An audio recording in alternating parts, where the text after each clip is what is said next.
There's a threat of war on the Korean peninsula this morning after one of the worst clashes in 60 years. World leaders have been united in their condemnation of the North for firing 50 artillery shells at the southern island of Yeonpuyong. 2 South Korean soldiers were killed and 19 others were injured, including 3 civilians. South Korea returned fire with 80 shells and has threatened severe action if it's faced with further aggression. The Foreign Minister, Kevin Rudd, says North Korea's actions are a reminder of the fragile stability of the East Asian region. I've long been of the view that the DPRK, North Korea, represents not just a threat to stability on the Korean peninsula, but more widely across East Asia, and that includes Australia. I think all analysts have consistently failed to anticipate the erratic nature of North Korean behaviour. And there is a great degree of opacity about internal North Korean politics. I mean, I've been to Pyongyang a couple of times myself over the years. This place is not called a hermit kingdom for nothing. There are real problems with understanding what are the dynamics of the regime which cause this behaviour.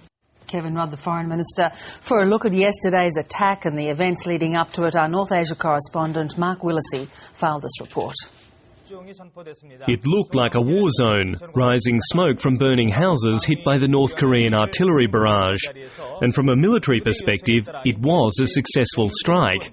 More than a dozen South Korean Marines wounded, at least 2 dead. But civilians were also injured, with dozens of shells slamming into South Korea's Yeonpuyong Island, which lies perilously close to the maritime border with the north. In response, the South fired 80 artillery shells, scrambled F-16 fighter jets, and went on its highest level of alert, short of war. I think it's highly likely there will be a war with the North. I'm living near the North, so I feel more threatened. And Pyongyang is warning of more strikes, with a spokesman saying the artillery attack was an act of self-defence in response to recent naval drills by Seoul.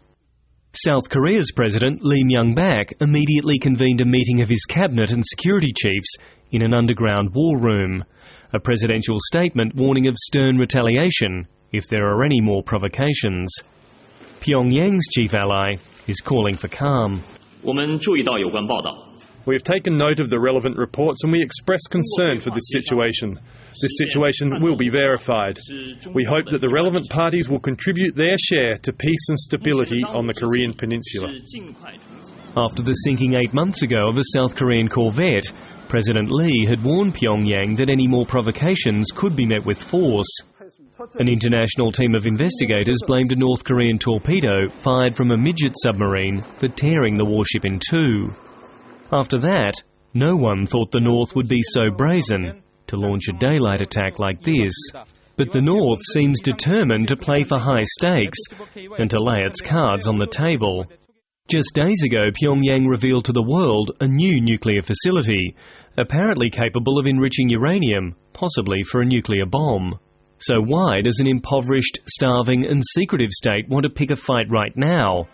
Some believe it's because of the man they call the young general. Kim Jong-un is now officially in line to take over when his father, the dear leader, passes on. Anointed to take charge of arguably the world's most militarized state, Jong-un needs to show his military credentials.